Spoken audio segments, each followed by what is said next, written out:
नमस्कार, टीव्ही 9 मराठीमध्ये आपलं स्वागत। मी प्रज्ञा आणि आता पाहणार आहोत 36 जिल्ह्यातल्या महत्त्वाच्या 72 बातम्या। महाविकास आघाडीकडनं उद्या बारामती लोकसभा मतदारसंघात शक्ती प्रदर्शन। शरद पवारांसह महाविकास आघाडीतल्या प्रमुख नेत्यांच्या तोफा धडाडणार। सभास्थळाची पाहणी करत सुळेंनी घेतला सभेच्या तयारीचा आढावा। सुनेत्रा पवार बारामती लोकसभा निवडणूक लढवणार असल्यानं मोठ्या ताईंचे मानसिक संतुलन बिघडलं। सुप्रिया सुळेंचं नाव न घेता चित्रा वाघ यांची टीका।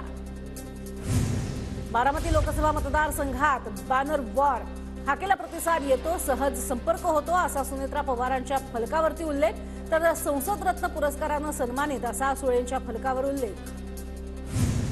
सुनेत्रा पवार आज बारामतीच्या दौऱ्यावर। बारामतीचं ग्रामदैवत सिद्धेश्वराचं महाशिवरात्री निमित्त सुनेत्रा पवार यांनी घेतलं दर्शन। भागवत कराडांचं हसू होणार, ते महापौर नव्हते तेव्हापासून मी काम करतो, कराडांना नगरसेवक महापौर मी केलं, त्यांचं किती काम आहे मला माहिती। चंद्रकांत खैरेंची भागवत कराड यांच्यावर टीका। वर्धा लोकसभा मतदारसंघात महाविकास आघाडी महायुतीकडनं मोर्चे बांधणी सुरू, घटक पक्षांच्या सामूहिक बैठका। हिंगोलीच्या जागेसाठी भाजपा आग्रही, भाजपा आमदार तानाजी मुटकुळे यांच्या शिष्टमंडळानं दुसऱ्यांदा उपमुख्यमंत्री देवेंद्र फडणवीसांची घेतली भेट। हिंगोली लोकसभेच्या जागेवर सकारात्मक चर्चा झाल्याची माहिती। मावळ लोकसभेवरनं संजोग वाघेरे श्रीरंग बारणे यांच्यामध्ये जुंपली। बारणेंनी आधी पक्ष आणि चिन्ह कोणते हे स्पष्ट करावं। श्रीरंग बारणेंच्या टीकेला संजोग वाघेरे यांचं प्रत्युत्तर। बारणे महायुतीचे इच्छुक उमेदवार, तर वाघेरे हे ठाकरे गटाचे उमेदवार। परभणी लोकसभा निवडणुकीसाठी राष्ट्रीय समाज पक्षाची तयारी सुरू। 11 तारखेला परभणीमध्ये महादेव जानकर यांची सभा होणार। हिंगोली लोकसभेची उमेदवारी माजी मंत्री जयप्रकाश दांडेगावकर यांना द्यावी। शरद पवार गटाचे जिल्हाध्यक्ष दिलीप चव्हाण यांची शरद पवारांकडे मागणी। शरद पवारांची शिष्टमंडळानं भेट घेतल्याची चव्हाणांची माहिती। महायुतीचा हातकणंगलेचा पुढचा उमेदवारही मीच असणार, राजू शेट्टी ठाकरेंकडे जाऊन स्क्रिप्ट लिहून आले। धैर्यशील माने यांचं वक्तव्य, तर राजू शेट्टींचे दाखवायचे दात आणि खायचे दात वेगळे, मानेंची टीका। धाराशिवमध्ये मराठा आंदोलकांनी घेतली उद्धव ठाकरेंची भेट। मराठा आरक्षणासंदर्भात मराठा आंदोलकांची उद्धव ठाकरेंशी चर्चा।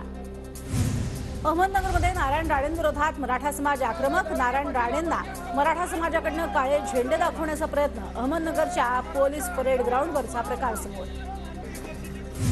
धाराशिवमध्ये उद्धव ठाकरेंची गाडी मराठा संघटनेकडून अडवण्याचा प्रयत्न। ढोकी गावामध्ये जाताना ठाकरेंची गाडी अडवण्याचा प्रयत्न। मनसे अध्यक्ष राज ठाकरेंच्या हस्ते नाशिकच्या काळाराम मंदिरात आरती। राज ठाकरेंचा आज लोकसभा निवडणुकीच्या पार्श्वभूमीवर महत्त्वाचा दौरा। आमदार रवी राणांचा मेळघाटमध्ये दुचाकी चालवत प्रवास। मतदारसंघामध्ये विकास कामांच्या भूमिपूजनाचा सपाटा। भूमिपूजनाच्या माध्यमातून आदिवासी बांधवांशी संवाद। जागतिक महिला दिनानिमित्त पुण्यामध्ये विविध कार्यक्रमांचं आयोजन। मंत्री चंद्रकांत पाटलांनी महिला सुरक्षा रक्षकांना दिल्या भेटवस्तू। संगमनेरमध्ये महिला दिनानिमित्त एकविरा फाउंडेशनच्या वतीनं मुली आणि महिलांसाठी क्रिकेट स्पर्धेचं आयोजन। काँग्रेस नेते बाळासाहेब थोरातांच्या हस्ते स्पर्धेचं उद्घाटन। नाशिक मालेगावमध्ये स्वच्छता आउटसोर्सिंग ठेका रद्द करण्याची मागणी। जोरदार निदर्शनं आणि धरणं आंदोलन। महापालिकेच्या विरोधात जोरदार घोषणाबाजी। अमरावतीमध्ये विदर्भातून आलेल्या प्रकल्पग्रस्त शेतकऱ्यांच्या सामूहिक उपोषणाचा आजचा दुसरा दिवस। प्रकल्पग्रस्त शेतकऱ्यांना जमिनीचा वाढीव मोबदला देण्याची मागणी। मराठा धनगर आरक्षणासह शेतकऱ्यांच्या विविध मागण्यांसाठी महाविकास आघाडीचा हिंगोलीमध्ये मोर्चा। मोठ्या संख्येनं मोर्चेकऱ्यांची उपस्थिती, मोर्चेकऱ्यांची जोरदार घोषणाबाजी। अमरावती विभागीय आयुक्त कार्यालयावरती पांढरी खानापूर इथे नागरिकांचं रात्रभर ठिय्या आंदोलन। गावाच्या प्रवेशद्वाराचं काम सुरू करण्याची मागणी। गोंदियामध्ये पोलीस पाटील भरतीमध्ये मोठा घोळ झाल्याचा अपात्र उमेदवारांचा आरोप। परीक्षा प्रणालीची चौकशी करण्याची मागणी करत अपात्र उमेदवारांचं आंदोलन। विविध मागण्यांसाठी भंडाऱ्यामध्ये तब्बल 215 कंत्राटी वीज कर्मचारी संपावर। मागण्या पूर्ण न झाल्यास आंदोलन तीव्र करण्याचा इशारा। बुलढाण्याच्या शेगावमध्ये अवैध गौण खनिज उत्खननाविरोधात तहसीलदारांची धडक कारवाई। 2 ट्रकला ठोठावला प्रत्येकी 1.5 लाखांचा दंड। रेती माफियांचे धाबेदण आणले। वर्धा जिल्ह्यामध्ये एका महिला आरोपीकडनं एमडी अंमली पदार्थासह 84,000चा मुद्देमाल जप्त। स्थानिक गुन्हे शाखेची कारवाई। अमरावती जिल्ह्यामध्ये 20,000 नवीन मतदारांची नावं. एकूण नवीन मतदारांमध्ये 60% नवमतदार महिलांचा समावेश. तर इतिहासामध्ये पहिल्यांदाच नवमतदारांची विक्रमी नोंदणी. नांदेडच्या 2 महिलांनी सुरू केला सॅनिटरी पॅड आणि टिश्यू पेपरचा व्यवसाय.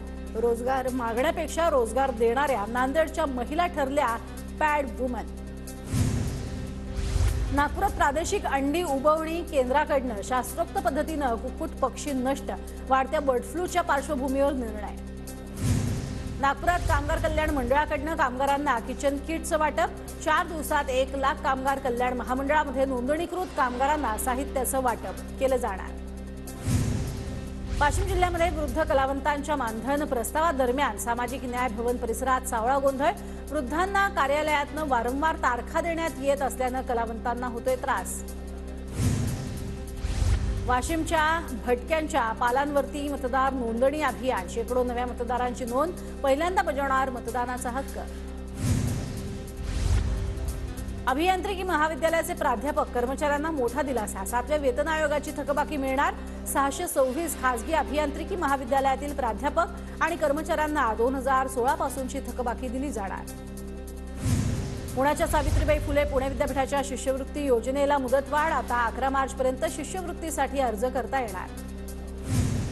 एलपीजी सिलेंडरच्या किमतीत 100 रुपयांनी घट. महिला दिनी मोदींचं गिफ्ट. ट्विट करत पंतप्रधान मोदींची घोषणा. राज्याचे 4थे महिला धोरण जागतिक महिला दिनानिमित्त आजपासून लागू. महिलांच्या सर्वांगीण विकासासाठी धोरण. पुणे विमानतळाच्या नवीन टर्मिनलच्या उद्घाटनाला अखेर मुहूर्त. 10 मार्चला पंतप्रधान नरेंद्र मोदींच्या हस्ते ऑनलाईन उद्घाटन होणार. यवतमाळच्या केळापूरमध्ये जगदंबा देवी मंदिरामध्ये भक्त निवासाचं लोकार्पण. वनमंत्री सुधीर मुनगंटीवार यांच्या हस्ते भक्त निवासाचं लोकार्पण. सिंधुदुर्गच्या देवगड पवनचक्की गार्डनमध्ये आता अध्यात्माची अनुभूती येणार. भव्य शंकराच्या मूर्तीचे आमदार नितेश राणे यांच्या हस्ते लोकार्पण. दर्शनासाठी भाविकांची गर्दी. सिंधुदुर्गच्या गोळकोटमधील पाण्याच्या जॅकवेलमधनं अशुद्ध पाणी पुरवठा होत असल्यामुळे स्थानिक हैराण. चिपळूण शहराजवळ 5 गावांना पाण्याची तीव्र समस्या. प्रशासनाकडे वारंवार तक्रारी करूनही दुर्लक्ष करत असल्याचा नागरिकांचा आरोप.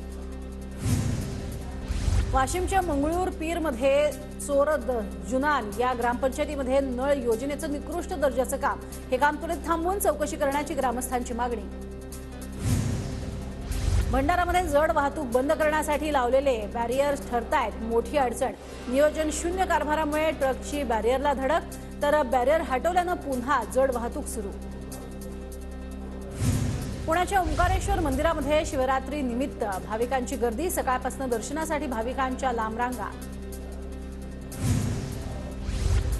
छत्रपती संभाजीनगरमधील घृष्णेश्वर ज्योतिर्लिंग मंदिरात महाशिवरात्री निमित्त मोठी गर्दी. महापूजा आणि दर्शनासाठी भाविकांच्या रांगा. परळीच्या वैद्यनाथ मंदिरामध्ये शिवरात्रीचा उत्साह. मंदिर परिसरामध्ये विद्युत रोषणाई आणि फुलांची सजावट. सकाळपासूनच मंदिरामध्ये भक्तांची गर्दी. अहमदनगरच्या राहाता तालुक्यामध्ये कोल्हारमधील कोल्हाळेश्वर महादेव मंदिरामध्ये भाविकांची मांदियाळी. दर्शनासाठी परिसरातील नागरिकांची गर्दी. जळगावच्या मुक्ताईनगरमध्ये महाशिवरात्री निमित्त पायी दिंडी सोहळा. पायी दिंडीत झाडे लावा झाडे जगवाची. प्रत्येक गावापर्यंत जनजागृती. विदर्भातील किटाडी इथे महादेवाची प्रसिद्ध यात्रा सुरू. भाविकांसाठी महाप्रसादाचं आयोजन. पोलिसांचाही चोख बंदोबस्त. जळगावच्या मुक्ताईनगरमध्ये शिंदे गटाचे आमदार चंद्रकांत पाटील यांची सपत्नीक मुक्ताईची पूजा. चंद्रकांत पाटलांकडनं वारकऱ्यांचाही सन्मान आणि सत्कार. नाशिकच्या त्र्यंबकेश्वरमध्ये महाशिवरात्री निमित्त भाविकांची गर्दी. त्र्यंबकेश्वर ज्योतिर्लिंगाच्या दर्शनासाठी भाविकांच्या लागल्या रांगा. नागपुरातील कल्याणेश्वर मंदिरात महाशिवरात्रीचा उत्साह. महाशिवरात्री निमित्त मंदिराला आकर्षक सजावट. दर्शनासाठी भाविकांच्या रांगा. रत्नागिरीमध्ये नमन महोत्सवाचं आयोजन. रत्नागिरीकर अनुभवतात विविध नमनाची रंगत. 2 दिवस चालणार महोत्सव. भंडारा जिल्हा भाजप महिला मोर्चाच्या वतीनं नारी शक्ती वंदन पदयात्रेचं आयोजन. खासदार सुनील मेंढे यांचा सहभाग. परभणीच्या जिंतूरमध्ये महाशिवरात्रीचा उपवास करणाऱ्या 7 जणांना विषबाधा. भगर खाल्ल्यानं अनेकांना मळमळ, चक्कर, उलटी आणि पोटदुखीचा त्रास. बाधितांवर जिंतूर ग्रामीण रुग्णालयात उपचार सुरू. महाशिवरात्रीनिमित्त संत मुक्ताई आणि सांगदेव गुरु शिष्य यात्रा महोत्सवावरती हेलिकॉप्टरनं पुष्पवृष्टी. वारकरी आणि भाविकांची मुक्ताईच्या दर्शनासाठी इथे मोठी गर्दी. बीडच्या परळीमध्ये जिरेवाडीच्या प्रभू सोमेश्वरांच्या पालखी सोहळा. वैद्यनाथाच्या भेटीला. महाशिवरात्रीनिमित्त पालखी सोहळ्याची अनेक वर्षांची परंपरा. पंकजा मुंडे, प्रीतम मुंडे यांचाही पालखी सोहळ्यात सहभाग. सिंधुदुर्गच्या देवगडमधल्या श्रीदेव कुणकेश्वर यात्रोत्सवाला सुरुवात. भाविकांची दर्शनासाठी गर्दी. गोंदियामध्ये शिवरात्रीनिमित्त प्रतापगड यात्रेला भाविकांची मांदियाळी. यात्रेनिमित्त जात धर्म विसरून हजारो भाविक प्रतापगडावरती गजबजणार. पुण्याच्या भोरमध्ये महिला दिनानिमित्त उन्नती महिला प्रतिष्ठानकडून विविध स्पर्धांचं आयोजन. रांगोळी स्पर्धा, पाककला स्पर्धा, उखाणा स्पर्धा यासह विविध कार्यक्रमांचं आयोजन. पुण्यातील राजगुरुनगरमध्ये जागतिक महिला दिनाचं औचित्य साधून महिलांना सलामी. गिर्यारोहकांकडून पळसगड तसंच माहुलीगड आणि भंडारगड इथे ते सर करत महिलांच्या कर्तृत्वाला सलाम. मनोर ते वाडा आणि वाडा ते भिवंडी राज्य मार्गाच्या कामांचं भूमिपूजन. केंद्रीय राज्यमंत्री कपिल पाटील आणि सार्वजनिक बांधकाम मंत्री रवींद्र चव्हाणांच्या हस्ते भूमिपूजन. लातूर जिल्ह्यात स्वस्त धान्य दुकानदारांना पाठवण्यात येत असलेल्या तांदूळ आणि गव्हाची चोरी. मनसे कार्यकर्त्यांकडून प्रकार उघडकीस. चोरी उघडकीस आल्यानंतर तहसीलदारांनी दोषी एजन्सीवरती गुन्हा दाखल करण्याचे दिले आदेश. जागतिक महिला दिनानिमित्त पुण्याच्या पानशेत खोऱ्यातल्या निगडे मोसेमध्ये महिलांचा साडी चोळी देऊन सन्मान. तर मावळा जवान संघटनेकडून आयोजन. पुण्याच्या ग्रामीण भागात रात्री 12:30 पर्यंतच रेस्टॉरंट बार उघडे ठेवावेत. निवासी उपजिल्हाधिकाऱ्यांचा आदेश. शहरामध्ये 1:30 वाजेपर्यंत हॉटेल सुरू ठेवण्याचे आदेश असतानाही ग्रामीण भागात 12:30 पर्यंतच परवानगी. खान्देश विदर्भ सीमेवरती तलसवाडी इथे 2 ट्रकचा भीषण अपघात. या 3 जणांचा जागीच मृत्यू. अनेक जण जखमी, 1 जण गंभीर जखमी असल्याची माहिती.